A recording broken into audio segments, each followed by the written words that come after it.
Hello, my little sundrops. Today we will be reading Save You by Breeze Tells Tales. Summary. If you had told 15-year-old Hatsume that her most complicated ever creation would be built from scrapped and stolen parts, she wouldn't have necessarily been surprised. She would have been surprised it was a time machine, but that was another matter entirely. Or Hatsume, Midoriya Izuku, Uraraka Ochako, and Shinso Futoshi travel back in time.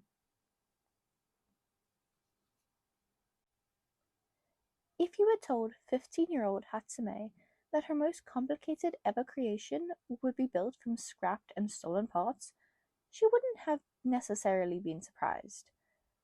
She'd done a lot of forging for parts in her relatively brief life, definitely more than average. But still, at 15, May had expected to always have access to nice resources. She'd very quickly gotten used to what being a UA student provided to her.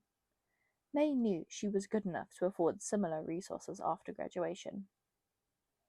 Unfortunately, those resources didn't really exist anymore for anyone. At least, not anyone good.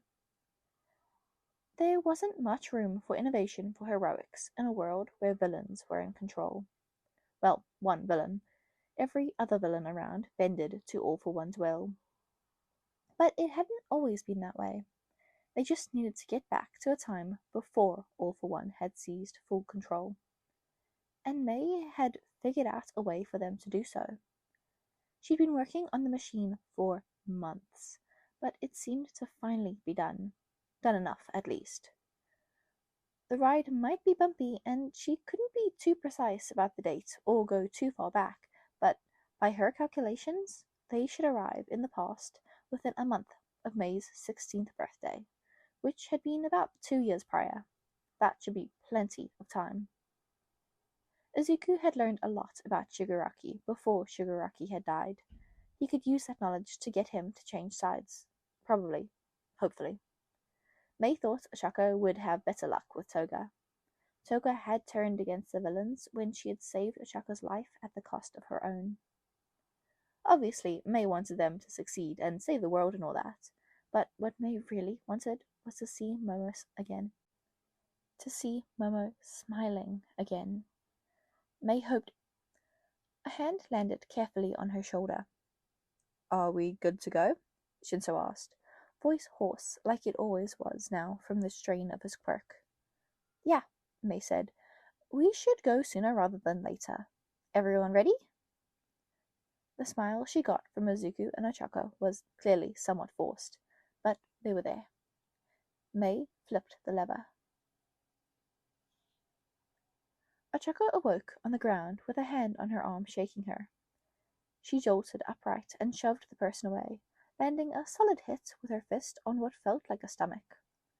Then her eyes opened and her brain processed her surroundings.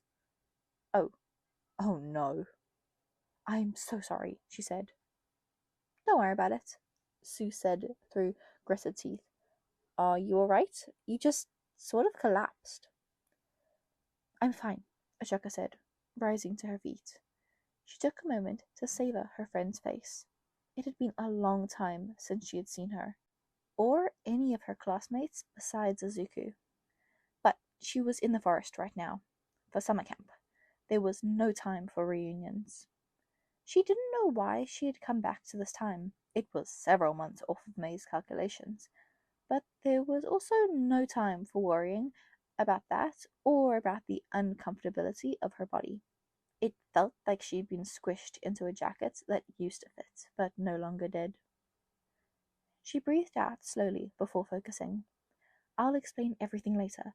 Go find everyone and get them out of the forest. There's villains. Be careful. If you see mist, don't breathe it in." She wrapped her best friend in a hug before running off.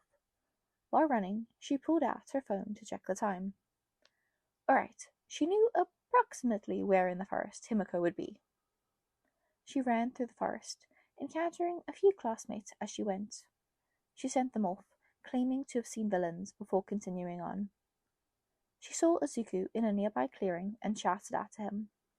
They exchanged a few words before parting, Azuku to rescue Koda and Ochaka to find Himiko. Himiko, where? She heard a faint sound from behind and turned around, a smile on her face. Hi, she said. Himiko stood behind her with wide eyes and a knife in hand.